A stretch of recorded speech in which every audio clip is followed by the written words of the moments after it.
오늘날 사람들이 기독교 신앙을 떠나는 데는 여러 가지 이유가 있습니다. 교회에 대한 실망, 아마 그것이 가장 큰 이유이겠죠. 또 어떤 사람들은 내가 구속받기 싫다, 누구로부터 뭔가 요구받는 게 나는 싫다, 예수는 믿겠지만 나는 자유로운 영혼이다, 이런 사람들도 있는 것 같습니다만, 어쨌든 목회자, 교회, 성도, 또 여러 가지 이유와 사건으로 인해서 마음의 아픔을 가지고 교회를 떠나는 사람들이 있습니다. 여러분, 그 모든 이유가 타당하고 또 이해할 만하고 납득할 만한 것이라고 인정을 합니다. 아무 이유 없이 누가 그렇게 되겠습니까? 그러나 그때 우리는 이러한 질문을 우리 스스로에게 좀 해볼 수 있으면 좋겠습니다. 과연 사람의 문제가 그리스도의 신앙을 포기하게 할 만큼 과연 우리의 신앙의 중심에는 그리스도가 있지 않은 것인가? 또 우리의 문제로 교회에 대한 가치가 그렇게 무시되어질 만큼 교회는 별것 아닌 것일까? 이런 질문을 한번 해보고 싶습니다. 여러분, 형제지간에 아무리 다투고 싸워도 가족이라는 것을 관계를 깰 수가 없는 것처럼 교회는 그리스도를 머리로 한 하나님의 몸이지요. 우리의 진정한 신앙의 대상은 우리 하나님 한 분이십니다. 여러분, 초대 교회를 우리가 모델로 삼고 말씀을 살펴보고 있지만 신약 성경을 읽어 가다가 보면 참 문제 많은 교회들이 많습니다. 심지어 어떤 교회는 교회에 버젓이 부끄럽지 않게 출석하고 있는 성도들 중에 의붓 어머니와의 간통 관계를 유지하고 있는 어떤 사람들도 있었고, 어떤 교회는 성찬식을 하는데 교회가 주는 게 아니라 자기들이 가져와서 끼리끼리 모여서 먹다가 성찬식 마치고 다 취해버리는 사람들이 있는가 하면, 어떤 사람들은 지도자를 따라서 나는 이 편, 나는 저 편, 당파 문제가 있기도 하고, 이단이 들어와서 바울이 심각하게 편지를 써야 할 만큼 교회가 하나님의 교회로부터 이단 교회로 넘어가는 경우도 생겨나고, 여자 지도자들 사이에 알력이 생겨서 바울이 편지를 쓰죠. 니네들 좀 사이좋게 잘 지내봐라, 마음 좀 합해봐라, 이런 경우도 생기고, 계시록에 나타난 교회들 가운데 여러 교회들은 첫사랑을 잃어버린 교회, 그리고 잘못된 신앙을 허용하는 교회, 음란한 교회, 별의별 교회들이 굉장히 많았습니다. 여러분, 교회가 문제가 많음에도 불구하고 하나님은 그 교회를 버리지 않으시고 끊임없이 말씀하시고 그 교회들을 통하여 오늘날까지 복음을 이어 오셨습니다. 아무리 못났어도 내 아들이, 내 자녀가 자녀인 이유는 나의 DNA를 가지고 있기 때문인 것처럼, 교회가 아무리 문제가 많아도 예수 그리스도 십자가의 죽음과 부활의 복음이라는 DNA는 오직 교회만 가지고 있기 때문에 우리 주님 앞에서 교회는 정말로 안타까운 대상인 동시에 정말로 귀한 존재였습니다.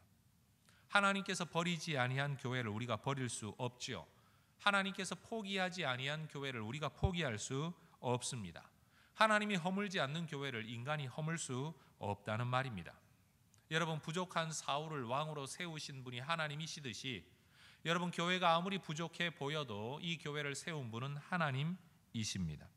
내가 아무리 기름 부음을 받아서 새로운 왕으로 세워질 사람이라고 할지라도 이전에 사울을 허물고 내가 세워지는 게 아니라 하나님이 나를 세우실 때까지 기다리는 것, 그게 바로 다윗이 해야 할 일이었던 것처럼 우리가 아무리 바른 신앙관을 가지고 있다고 할지라도 다른 교회를 허물거나 내가 다니는 기성교회를 허무는 것이 하나님의 뜻은 아닐 것입니다. 이것이 우리가 참 조심해야 할 신앙관 가운데 하나입니다. 여러분, 교회가 진정한 교회로 드러나게 되는 자리가 어디일까요? 한 사람의 진정한 인격이 갈등 없는 웃음 속에서 드러나지 않는 것처럼 진정한 신앙은 복받고 기적을 체험하는 자리에서 드러나지 않습니다.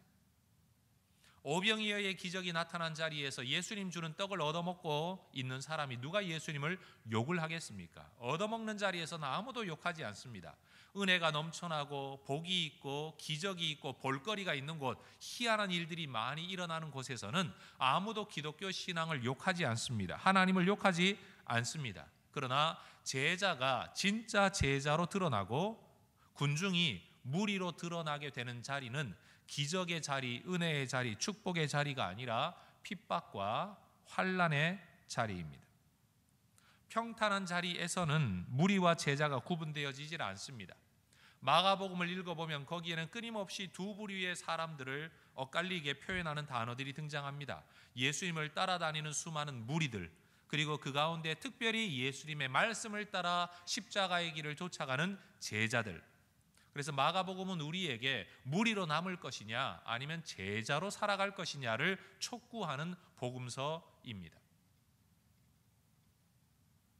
여러분, 교회가 세력을 얻고 사람들이 몰려들고 헌금으로 돈이 많아지면서 재산이 늘어날 때는 믿음만 가지고 교회를 오는 게 아니라 야망을 가진 사람들도 교회 안에 들어올 수 있습니다. 왜요? 교회 안에 들어와도 돈이 생기고 세력이 생기고 영향력이 생긴다고 생각한다면 정치하는 사람들은 교회로 들어오죠. 믿음 때문에 교회를 들어올 수도 있지만 야망 때문에도 교회에 들어올 수 있습니다. 그러나 교회가 욕을 먹고 교회에 속해 있는 것이 내 표를 갉아먹는 것이 되겠다 생각하면 정치하는 사람들은 교회를 떠나겠죠. 돈 따라 들어온 사람들은 더 이상 얻어먹을 게 없다, 나올 게 없다 생각하면 떠나겠죠. 인간관계 때문에 교회를 온 사람이라면 내가 원하는 사람들이 없으면 그 교회를 떠나겠죠. 여러분, 교회 온다고 해서 다 믿음이다 이렇게 말할 수 없습니다. 우리 스스로가 그것을 너무 잘 알고 있습니다. 우리가 알다시피 사도행전에 나타난 교회는 놀라운 하나님의 역사로 시작되어졌죠. 모여 기도하던 가운데 성령을 받고 방언을 말하고 성령의 능력으로 한 번 설교에 3,000명, 5,000명씩 회개하고 돌아오고 사도들을 통하여 기사와 표적이 많이 나타나고 내가 교회에 속하게 되면 사람들이 나를 얼마나 많이 도와주든지 가난한 자가 없어질 정도의 구제 사역이 활발하고 교회 안에는 자기 것을 자기 것이라 하는 사람이 없을 정도로 너무 멋진 사람들이 많은 것, 그게 초대 교회였습니다. 지도자들은 말씀과 성령에 사로잡혀서 능력으로 충만하였고 성도들은 사랑과 나눔으로 충만하였고 교회는 하나님의 기적이 넘쳐나고 사람들로부터 칭찬받는 교회라면 여러분, 이런 교회가 어떻게 성장하지 않을 수 있겠습니까? 전 우리 혜성교회도 이런 교회가 되면 참 좋겠어요. 지도자가 어떤 지도자가 되어야 하는지, 성도들은 어떤 성도가 되어야 하는지, 교회는 어떤 교회가 되어야 하는지, 여러분, 우리가 꿈꾸고 바라보며 기도하고 추구해야 될 교회는 바로 이 초대교회의 모습들이라는 겁니다. 그런데 마귀는 이렇게 성장해가는 교회를 내어버려 두지를 않았습니다. 마귀는 교회를 공격합니다. 그런데 희한하게도 하나님은 그러한 마귀의 공격을 막아주지를 않으십니다. 오히려 내어버려 두셨습니다. 그런데 여기서 더 놀라운 사실은 하나님은 그러한 마귀의 공격을 통하여서 오히려 교회를 더 교회답게 만들어 가셨다는 겁니다. 여러분, 생각해 보십시오. 만약 예수님을 십자가에 죽이는 것이 부활을 가져오고 인류의 구원을 가져온다면 마귀가 과연 예수님을 죽였을까요? 마귀는 바로 이 땅의 구세주로 온 예수님을 죽이면 모든 게 끝날 거라고 생각한 겁니다. 하나님의 계획이 실패할 거라고 생각을 한 거죠. 그러니 부활에 대한 개념을 마귀는 전혀 가지고 있지를 못했던 겁니다. 오로지 저 예수, 분명 하나님의 아들인 그 예수만 죽이면 하나님의 모든 계획이 끝날 거라고 생각을 하고 유대 종교 지도자들의 시기심을 유발시켜서 그를 인간의 손에 의하여 죽게 만든 거죠. 그런데 하나님은 그것을 막지 않으셨습니다. 내어버려 두셨습니다. 왜요? 마귀의 그 계략, 그것이 오히려 하나님의 구원을 이루는 방법이 되도록 자기도 모르는 사이에 마귀는 그 일을 했던 겁니다. 여러분, 교회도 마찬가지입니다. 마귀는 교회를 허물고 쪼개고 깨뜨리고 핍박하면 하나님의 계획이 끝날 줄 알았습니다. 그러나 하나님은 그렇게 공격하고 핍박받아 쪼개어지는 교회를 통하여서 오히려 하나님의 복음이 세상으로 더 널리 전파되게 하셨다는 사실입니다. 하나님은 기적이나 칭찬, 표적과 기사가 넘쳐나는 일과 칭송받는 자리에 교회가 계속 머물러 있게 함으로 하나님의 복음을 전파하시고 교회를 교회답게 세워가신 것이 아니고, 칭찬받던 교회가, 표적과 기사가 넘쳐나는 교회가 오히려 핍박을 받아 흩어지게 만듦으로써 교회를 더욱더 교회답게 만들어 가셨다는 겁니다. 여러분, 이 동일한 원리가 우리 개인에게도 적용되어집니다. 하나님은 우리가 평안하게 만사형통하게 하셔서 우리를 그리스도인답게 만들어 가시는 게 아닙니다.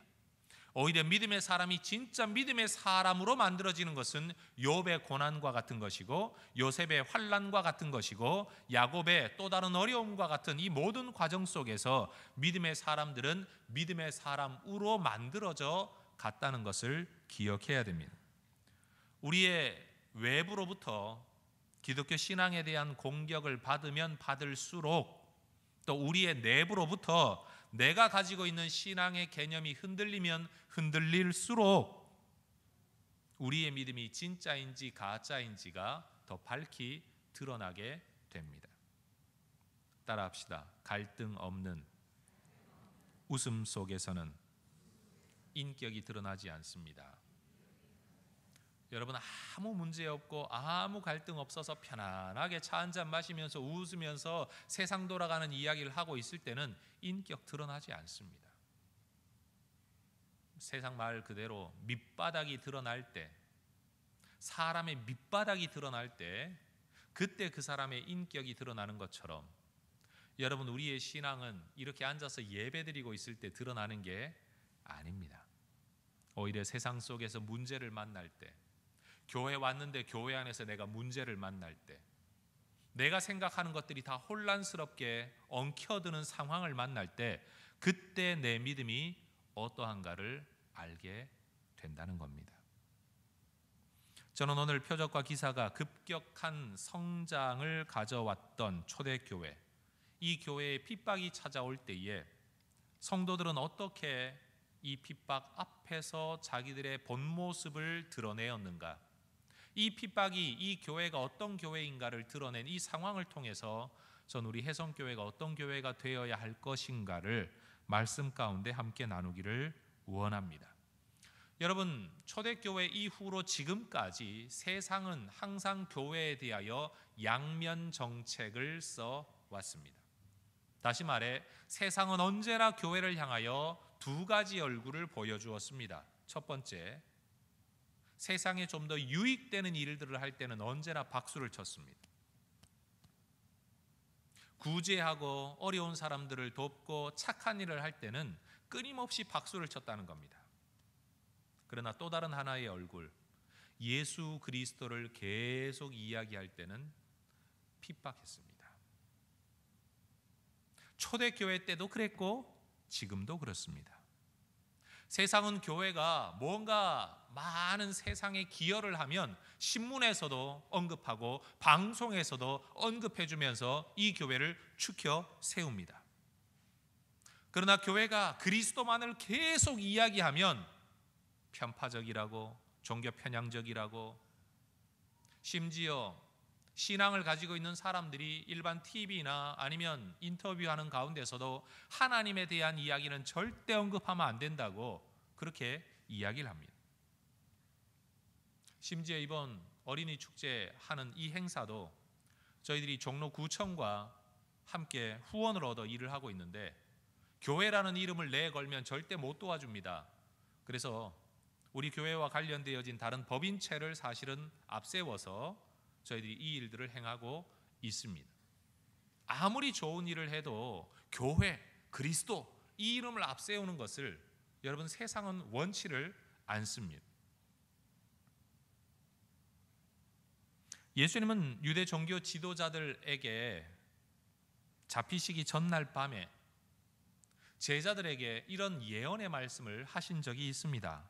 요한복음 15장 20절에 사람들이 나를 박해하였은즉 너희도 박해할 것이다. 나를 박해했다면 너희도 박해할 거다. 나를 죽였다면 너희도 죽이려고 할 거다. 바로 그 말씀을 하셨다는 거죠. 요한복음 16장 2절도 말씀합니다. 사람들이 너희를 출교할 뿐만 아니라, 여기서 출교는 유대교에서 쫓아낸다는 뜻입니다.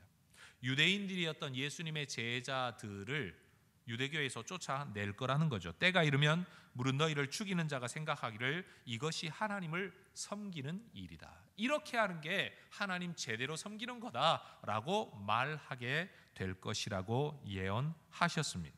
바로 그러한 상황이 이 초대교회에 찾아온 겁니다. 여러분, 베드로와 요한은 사도행전 3장에서 태어나면서부터 걷지 못하게 된 사람을 예수의 이름으로 일으켜 걷고 뛰어 춤추며 하나님을 찬양하게 만들었습니다.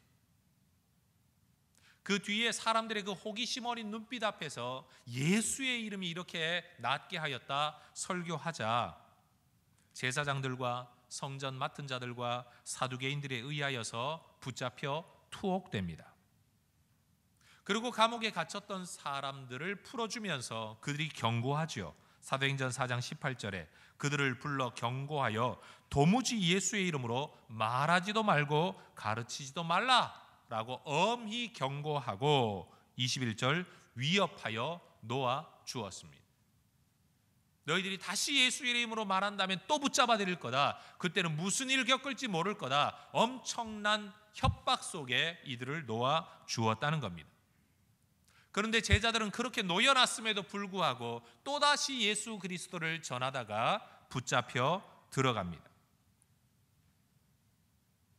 여러분, 협박받고 위협당하면 그만둬야 될 것 아닙니까? 예수 믿고 사는 일이 먹고 사는 일도 아닌데 왜 제자들은 이렇게까지 이 일에 열심을 내었을까요? 이유는 바로 예수님의 명령입니다. 5장의 말씀을 읽어가다가 보면 이렇게 다시 붙잡혀 들어간 제자들에게 천사가 나타납니다. 그리고 갇혀있는 감옥의 문을 천사가 열어줍니다. 그러면서 천사가 이들에게 명령을 하죠. 사도행전 5장 20절 가서 성전에 서서 이 생명의 말씀을 다 백성에게 말하라. 너희가 붙잡혔던 바로 그 자리, 그 성전 자리로 다시 돌아가 거기 모여있는 사람들에게 이 생명의 말씀을 다시 전해라.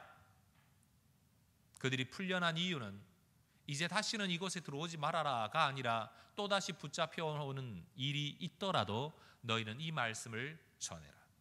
여러분, 이 생명의 말씀이 뭘까요? 사도행전 5장 30절과 31절은 더 구체적으로 이 생명의 말씀이라고 언급되어진 이 내용을 구체적으로 기록합니다. 같이 읽어봅니다. 31절, 32절입니다. 죄송합니다. 너희가 나무에 달아 죽인 죄송합니다.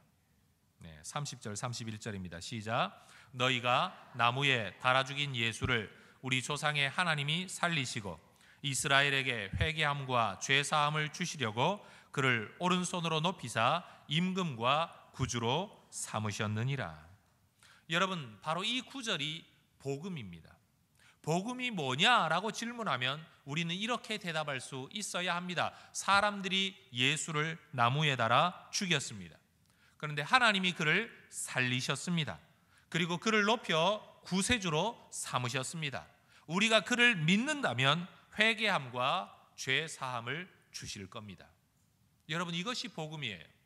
성경이 말하고 있는 복음, 내가 이해하는 복음이 아니라 성경이 구체적으로 말하고 있는 바로 이 복음을 전하라고 천사는 제자들을 풀어주었습니다. 여러분, 제자들이 권세자들에 의해 감옥에 갇힌 이유도 복음의 말씀 때문이었고 하나님이 기적적인 방법으로 제자들을 풀어주신 이유도 복음의 말씀을 전하라는 이유 때문이었습니다. 하나님은 제자들에게 기적을 베풀어 가시면서까지 복음을 전하라고 하셨고 세상은 이들을 매질하며 감옥에 갇히기까지 하면서 복음을 전하지 말라고 했습니다. 여러분 죄송합니다. 제가 지금 입병이 나가지고 말을 할 때마다 아파서 입이 발음이 자꾸 꼬여서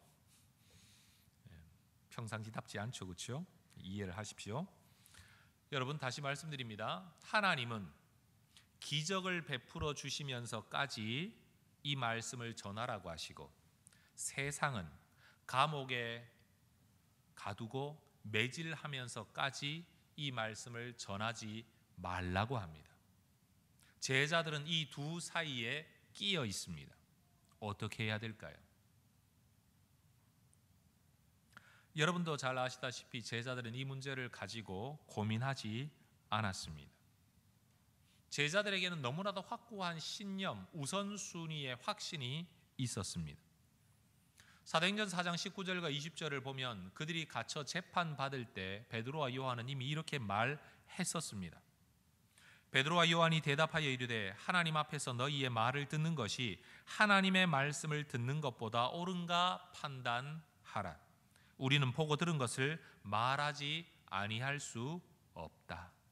이게 베드로와 요한이 가지고 있었던 확고한 신념이었습니다. 종교적 신념, 삶의 신념, 가치의 신념 말입니다. 또다시 감옥에 갇혀 재판받을 때 5장 29절에서도 그들은 또 이렇게 말합니다. 베드로와 사도들이 대답하여 이르되 사람보다 하나님께 순종하는 것이 마땅하니라. 여러분, 마음에 결단이 없으면 인생은 갈등으로 채워집니다. 그러나 결단이 분명하면 분명할수록 갈등은 줄어듭니다. 이래야 되나 저래야 되나 해야 되나 말아야 되나 라고 고민하는 사람은 아직 답을 못 내린 사람이죠. 하면 하고 말면 말고 답을 내리면 더 이상 고민은 없습니다. 여러분, 우리가 때때로 내 인생을 내가 스스로 힘들게 만드는 이유가 뭐냐? 답을 못 내리기 때문입니다. 고민하기 때문입니다. 마음을 정하지 않았기 때문입니다. 이사야 26장 3절 말하지 않습니까? 제가 정말 좋아하는 성경 구절입니다. 하나님은 심지가 견고한 자를 평강의 평강으로 인도하신다. 마음의 심지가 확고한 사람, 마음의 답이 분명한 사람을 하나님은 평강으로 이끌어 가신다는 겁니다. 그런데 마음의 답을 내리지 못하고 심지가 견고하지 못하면 늘 힘들어요. 늘 고민해야 돼요. 늘 갈등할 수밖에 없어요. 밤잠을 설칠 수밖에 없다는 말입니다. 제자들이 그렇게 확고한 마음의 결심을 가지고 있었음에도 불구하고 그들이 현실 속에서 당하는 어려움은 40절이죠.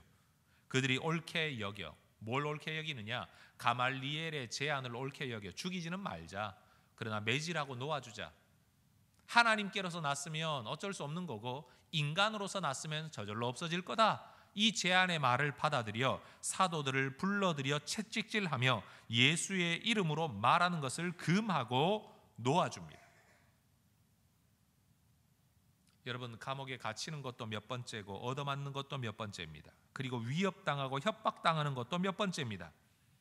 그런데 여러분, 이 일 앞에 있는 반복되는 예수 이름 전하다가 투옥되고 얻어맞고 풀려나는 것이 반복되는 과정 속에 제자들의 모습은 내가 왜 또 이런 일을 당해야 돼? 하나님, 내가 왜 이런 일을 당해야 됩니까? 하나님, 왜 나를 지켜주시지 않습니까? 가 아니라 41절 보십시오. 같이 읽습니다. 사도들은 그 이름을 위하여 능력받는 일에 합당한 자로 여기심을 기뻐하면서 공회 앞을 떠나니라. 재판장을 떠났대요. 어떻게 떠났다고요? 기뻐하면서 떠났대요. 뭘 기뻐했습니까? 그 이름을 위하여 능력받는 일에 합당한 자로 여김받는 이 사실, 내가 예수 이름을 전하다가 예수 이름 때문에 핍박받는 자가 된 사실 때문에 그들은 기뻐했다는 겁니다. 죽다가 살아난 거 기뻐한 게 아닙니다. 갇혔다가 풀려난 거 기뻐하는 거 아닙니다. 매맞다가 놓아졌으니 기뻐한 것이 아니었다는 말입니다. 여러분, 저는 바로 이 41절 이 구절 안에서 우리가 어떤 교회가 되어야 하는가를 우리가 깨달을 수 있기를 원합니다. 성도 여러분, 저를 보십시오. 여러분의 기쁨은 무엇입니까? 우리는 복 받기를 원합니다. 우리는 건강하기를 원하고 돈 벌기를 원합니다. 우리는 다 잘 되기를 원합니다. 그리고 그것이 우리의 기쁨입니다. 실제 예수님도 그렇게 말씀하셨습니다. 구하라, 그리하면 받으리니 너희 기쁨이 충만하리라. 우리가 하나님께 기도함으로 얻게 되는 세상적인 유익들이 우리의 기쁨이 되는 것 사실입니다. 그러나 여러분, 초대교회 사도들도 그것을 기쁨으로 여겼지만 그것만이 제자들의 기쁨이 아니었습니다.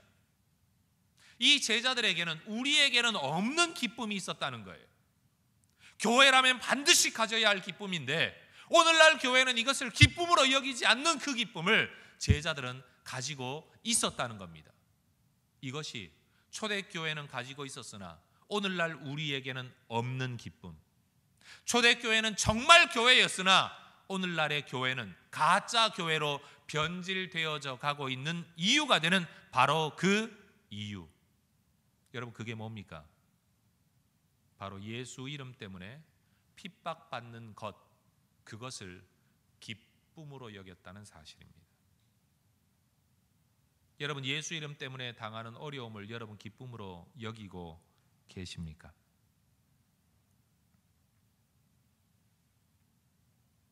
이러한 마음을 가지고 있었기 때문에 그들은 투옥되고 풀려나고 투옥되고 풀려나는 과정 속에서도 42절처럼 또 다른 삶을 살죠. 그 삶이 어떤 삶입니까? 그들이 시간적으로는 날마다, 공간적으로는 성전에 있든지 집에 있든지 그들이 행한 일은 뭐냐? 가르치고 전도하기를 그치지 않았다. 그 내용은 예수는 그리스도라고. 이 이름으로 말하지도 말고 가르치지도 말아라. 2번이나 협박당하며 얻어맞으며 투옥되며 풀려났는데도 그들은 또다시 전하고 가르칩니다. 하나님의 말씀을 전하기 위하여 어떠한 희생이라도 그 대가로 지불하는 이 사람들, 하나님의 뜻에 순종하기 위하여 그 어떠한 것도 두려워하지 않는 사람들, 우리도 믿고 있지만 그들이 믿었던 그 예수 그리스도와 우리가 믿고 있는 예수 그리스도 사이에는 저는 분명히 차이가 있다, 이렇게 말할 수밖에 없습니다. 여러분, 예수 그리스도를 믿으십니까? 예수님은 주님이라고 믿으시나요? 예수는 그리스도라고 믿으십니까? 우리도 믿고 있어요. 분명히 믿고 있어요. 그런데 우리는 그렇게 믿으면서도 우리는 그리스도 때문에 핍박받는 것을 기뻐하지 않습니다. 그들도 우리가 믿었던 것처럼 믿고 있는데 그들은 그리스도 때문에 핍박받는 것을 기쁨으로 여기고 있었습니다. 여러분, 같은 믿음일까요? 저는 다르다라고 말할 수밖에 없을 것 같습니다. 우리는 어떤 사람이 좀 선한 일에 돈을 좀 내놓으면 뭐 돈 있으니까 그러겠지, 뭐 그거 내놓고도 얼마든지 살만하니까 내놓았겠지, 쉽게 이렇게 말을 합니다. 하지 않는 나를 정당화하기 위해서 하는 사람들의 그 희생을 그냥 있는 사람의 것으로 좀 치부해 버리는 참 고약한 습성들이 우리들에게 있지요. 마찬가지로 우리는 초대교회 성도들이 이렇게 십자가의 희생을 기뻐하며 살아가는 삶을 살아가는 걸 보면 우리가 그렇게 살지 못하는 이유를 이렇게 말합니다. 우리도 기적 보고, 우리도 성령 충만하고, 우리도 능력, 기사와 표적이 넘쳐나면 우리도 그럴 수 있어. 그 사람들은 기적을 받기 때문에 그런 거야 라고 말을 합니다. 물론 그렇습니다. 하나님이 그들과 함께 하시면서 그들의 사역과 그들의 헌신에 격려해 주시는 모습들이 그들로 하여금 더 기쁘게 그 믿음의 길, 희생의 길을 갈 수 있도록 도와주신 것은 사실입니다. 그러나 항상 그랬던 것은 아닙니다. 베드로도 감옥에서 노연한 경험이 있고 바울도 기적적으로 감옥에서 노연한 경험이 있지만, 그러나 여러분, 스데반은 전도하다가 길거리에서 돌에 맞아 죽었고 야고보는 왕에 의하여 칼에 죽었습니다. 어떨 때는 구해 주시고 어떨 때는 구해 주시지 않는 하나님 앞에서 야, 이거 뭐 구해 주셔야 할 것 아니냐라고 말하는 사람은 절대 순종하지 못합니다. 오히려 초대교회 성도들은 구해 주시든 구해 주시지 않든 전했습니다. 감옥에서 건져 주지 않으시면 감옥 안에서, 감옥에서 건져 주시면 성전에서 그들은 예수는 그리스도라고 전하는 것과 가르치는 것을 쉬지 않았습니다. 스코틀랜드에서 태어난 제임스 찰머스라는 선교사님이 24년 동안 쿡 아일랜드 어떤 섬에서 선교 사역 하시다가 만 61세가 되던 해에 식인종들에 의하여 선교지에서 죽어버렸습니다. 그렇게 자기 인생을 복음을 위하여 내어놓았던 이분이 만 24년 사역되던 해에 돌아가셨는데 만 21년 되던 해에 남겨놓았던 기도문 내용 일부가 알려졌습니다. 그 내용 이러합니다. 지난 21년을 불러내어 그 모든 경험을 내게 돌려주어 봐 주십시오. 배가 난파당하고 창과 몽둥이를 든 야만인들에게 둘러싸였던 죽음의 고비들을 돌려주어 봐 주십시오. 그럴지라도 저는 여전히 주님의 선교사가 되겠습니다. 이게 그분의 결심이었습니다. 좀 어려우면 여기가 아닌가? 부르심이 다른 데 있나? 꼭 이렇게 해야 되나? 우린 어떤 인생의 어려움이 올 때마다 늘 그런 고민을 하잖아요. 그런데 이분은 지나온 21년의 삶, 우린 흔히 과거를 놓고 그렇게 말하죠. 아우, 제가 철이 없고 뭘 몰라서 그랬지 다시 하라 그러면 못해요. 겸손함으로 그렇게 말할 수는 있습니다. 그러나 그렇다고 할지라도 나는 다시 이 부르심에 응할 것입니다 라는 이 확고한 그의 결단. 여러분, 오늘날 우리 예수쟁이들에게 진짜 우리가 예수쟁이라면 이런 결심이 있어야 되지 않겠습니까? 누군가가 나의 성격을 빼앗아다가 불에 태우고, 누군가가 나의 헌금 봉투를 발견하고 그것을 내 보는 앞에서 찢어버리면서 나를 구타한다고 할지라도 나는 이 믿음을 지키겠다는 그 결심과 결단. 여러분, 오늘날 예수 믿는다는 이유 때문에 핍박받는 사람들이 점점 줄어드는 이유는 뭘까요? 세상이 기독교 신앙을 옹호해 주기 때문일까요? 격려해 주기 때문일까요? 저는 아니라고 생각합니다. 오히려 핍박받을 만하면 다 중간에서 포기해 버리기 때문에 눈물을 흘려 핍박받으면서까지라도 하나님 앞에 믿음을 지키려고 하는 사람들이 점점 줄어드는 세상이 되고 말았다는 거죠. 그게 개인의 이야기만이 아니라 교회도 마찬가지라는 겁니다. 여러분, 진짜와 가짜를 구분 짓는 기준이 무엇일까요? 진짜는 본질 그 자체를 위해서 자신을 희생할 수 있지만 가짜는 자기에게 이익이 없으면 절대로 자신을 희생하지 못합니다.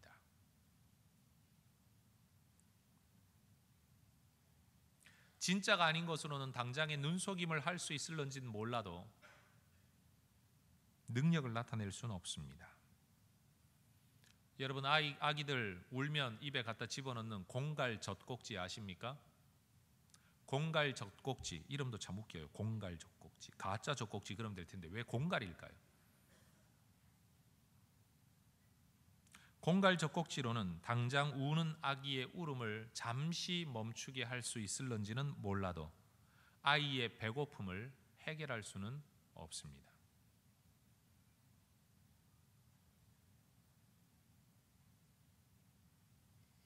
오랜 종교 생활이 하나님의 능력을 드러내는 것이 아니라는 거 우리가 잘 압니다. 기독교 문화에 익숙한 사람이라고 하나님의 능력이 드러나는 것 아니라는 것도 잘 압니다. 직분이나 타이틀 때문에 하나님의 능력이 드러나는 것 아니라는 것도 우리는 잘 압니다.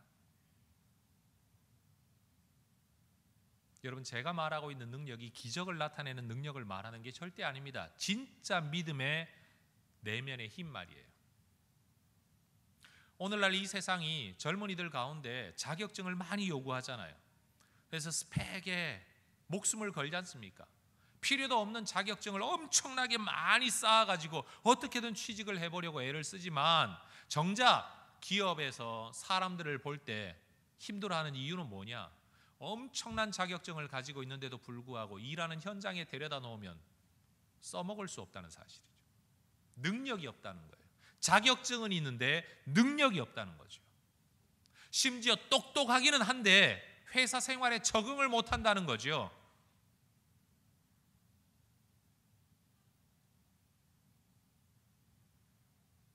저는 이것이 오늘 이 시대에 우리의 신앙하고도 닮아 있지 않나 이런 생각을 합니다. 성경도 좀 잘 알고 성경도 잘 읽어요. 설교도 잘 들어요. 교회 봉사도 해요. 모습도 그럴듯해요. 그런데 정작 핍박이라는 상황과 교회의 어려움과 환난이라는 상황이 조금만 불어오기 시작하면 나만 하질 못해요. 여러분, 옛날에는 교회 안에 분란도 별로 없었을 뿐만 아니라, 왜냐하면 그러면 안 된다는 걸 전부 다 알고 하고 싶은 말이 있었지만 다 참고 교회를 지키기 위하여, 하나님의 교회를 지키기 위하여 목사든 장로든 성도든 누가 되었든 함부로 말하지 않았고, 그래서 교회가 잘 지켜졌는데 요즘은 교회가 너무 쉽게 쪼개져요. 근거 없는 몇 마디 이야기로, 심지어 근거가 있다고 할지라도 문제 하나만 일어서면 이 패와 저 패가 나눠지고, 여러분, 교회가 분란이 일어나면 꼭 두 패로만 나눠지는 게 아닙니다. 찬성과 반대파, 아무것도 아닌 파, 그리고 떠나는 파, 보통 4개, 5개로 나눠져요. 우리가 가지고 있는 믿음이 뭔지 몰라도 페이스북이나 트위터나 뭐 온 동네 방네에 내가 믿는 교회는 이런 거다, 교회가 이래야 되지 않냐, 목사가 이래야 되지 않냐, 다 떠들고 글은 올리는데 정작 그 상황 속에서 진짜 하나님의 뜻이 나타날 때까지 인내하면서 기다릴 줄 아는 내적 힘을 가진 그리스도인은 거의 없다는 거죠.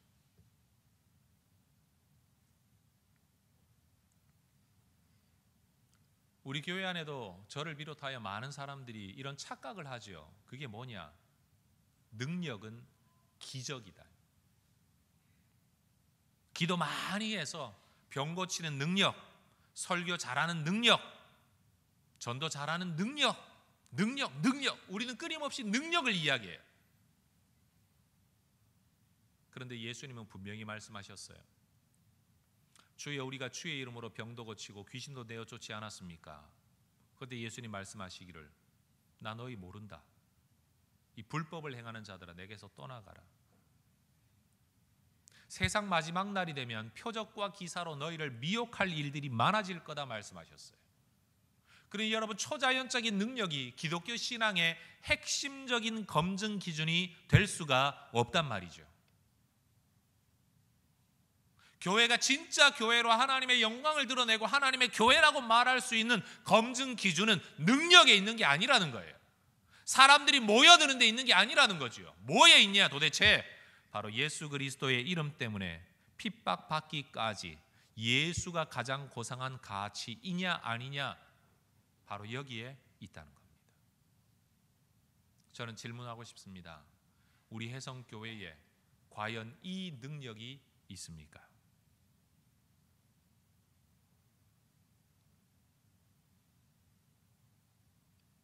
불이 금을 금으로 드러내듯이 핍박과 시련이 교회를 교회로 드러냅니다.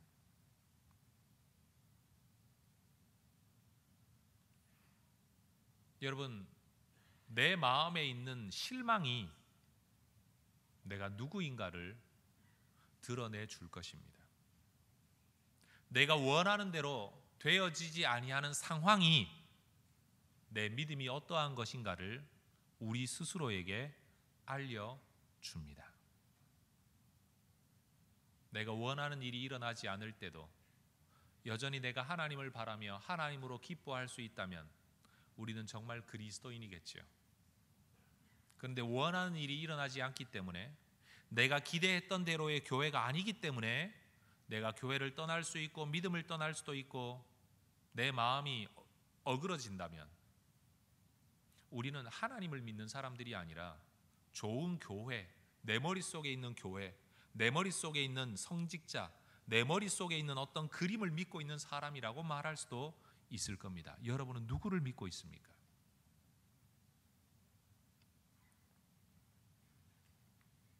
여러분, 참 어려운 질문이긴 하지만 저 스스로가 이 질문 때문에 요즘 굉장히 오랜 시간을 고민하고 있는 질문이 있습니다. 그건 너는 예수 그리스도로 기뻐하느냐라는 질문입니다. 여러분에게 다시 질문 드려봅니다. 여러분, 예수 그리스도로 기뻐하고 계십니까? 예수도 기뻐하는 겁니까? 예수만으로 기뻐하는 겁니까? 이건 엄청난 차이가 있습니다. 다른 것, 내가 원하는 것이 다 이루어지지 않았어요. 삶의 상황이라는 게 정말 살고 싶지 않을 만한 상황입니다. 그럼에도 불구하고 이미 내게 주어진 하나님의 선물, 예수 그리스도. 그래, 나는 어렵지만 예수님 감사합니다. 난 예수님 때문에 기쁩니다. 예수님 때문에 나는 견딜 수 있습니다. 이 사람은 진짜 예수쟁입니다. 예수를 믿긴 믿는데 내가 원하는 것이 이루어지지 아니한 그것 때문에 내 마음이 날마다 짜증스럽고 내 마음이 날마다 의기소침해지고 내 살 맛이 하나도 없다라고 여기고 있다면 우리가 예수를 믿고 있는지는 몰라도 그 사람에게 예수는 진정한 주인, 진정한 기쁨이 아니겠지요. 산타클로스의 선물을 우리가 산타클로스보다도 더 기다리는 것처럼 예수님이 주는 복을 예수님보다도 더 기다리고 있다면 우리는 초대교회 같은 진짜 교회, 초대교회 같은 진짜 성도는 아니라는 거죠. 믿음의 본질은 하나님이 주시는 복에 있지 않습니다. 믿음의 본질은 하나님께 있습니다. 믿음의 본질은 교회 성장에 있지 않습니다. 믿음의 본질은 교회의 복음 전파의 사명에 있습니다. 믿음의 본질은 우리 주님이 나를 건져주시고 주님이 나를 도와주시고 주님이 천사를 보내주시고 주님이 기적을 행하게 하시는 데 있는 게 아니고 내가 주님이 정말 주님이라고 믿기 때문에 얻어맞든 감옥에 갇히든 협박을 당하든 그 주님이라고 예수는 그리스도라고 끊임없이 말할 수밖에 없는 이 사람의 내면 속에 담겨 있는 예수는 그리스도라, 주는 그리스도라 믿는 바로 이 믿음의 진정한 믿음의 본질이 있다는 거죠.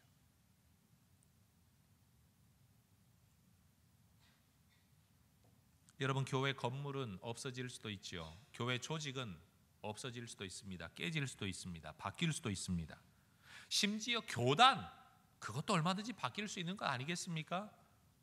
그러나 바뀌지 말아야 하는 게 뭡니까? 바로 예수 그리스도, 그분이 구세주다. 이걸 믿는 것과 그것을 최고로 삼고 그것을 자랑할 줄 아는 것이죠. 여러분, 제가 소망하는 교회, 지금 제가 설교하고 있는 이 소망은 제 소망이 아니라 전 하나님의 소망이라고 믿습니다. 우리가 정말로 그리스도를 머리로 삼은 그리스도의 교회라면 그리스도를 자랑해야 될 것 아닙니까? 그리스도가 내 대장이다, 내 삶의 대장이다, 내 삶의 주인이다, 이 사실을 가지고 어디든지 자랑을 해야 될 것 아닙니까? 내가 원하는 것이 이루어지지 아니할지라도 바로 예수님 때문에 내가 기뻐할 수 있는 그 단계, 우리 하나님이 원하시는 교회의 모습은 바로 거기까지라고 저는 믿습니다. 말씀을 맺습니다. 여러분, 교회가 어떤 교회가 되든지 몇 명이 모이든지 조직이 어떠하고 교단이 어떠하든지 진짜 교회는 예수를 기뻐하고 예수를 자랑하고 예수로만으로라도 만족할 줄 아는 교회가 진짜 교회고, 아무리 많이 모이고 아무리 유명하고 아무리 좋은 일을 많이 한다고 할지라도 예수만으로 만족하거나 기뻐하지 못한다면 뭔가 문제가 있는 교회라고 말할 수 있겠지요. 여러분, 저는 진짜 예수쟁이가 되고 싶습니다. 제 소망이에요. 목사는 두 번째고요. 진짜 예수쟁이가 되고 싶어요.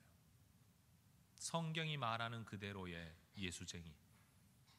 전 혜성교회 성도 여러분들에게도 이 믿음의 길 함께 가자고, 나는 되었으니 여러분 되십시오가 아니고 나도 아직 되어야 되는데 여러분도 이 길이 가는 게 맞는 것 같습니다라고 여러분을 초청하고 싶습니다. 기도 응답 하나도 안 되어도 하나님, 주님이 나의 주님이신 것 감사합니다. 이 고백과 기도를 할 수 있는 성도와 교회, 세상이 우리를 뭐라고 욕을 하든지 예수는 그리스도라고 전하고 가르치기를 쉬지 않는 교회, 여러분 이런 교회가 되도록 함께 기도합시다. 이 시간 합심해서 기도합시다. 성도 여러분, 여러분은 정말 예수님을 기뻐하고 계십니까? 여러분은 정말로 예수님 이름 때문에 핍박받는 것을 기뻐하실 수 있겠습니까? 이런 성도가 되도록 우리 하나님 앞에 기도하겠습니다.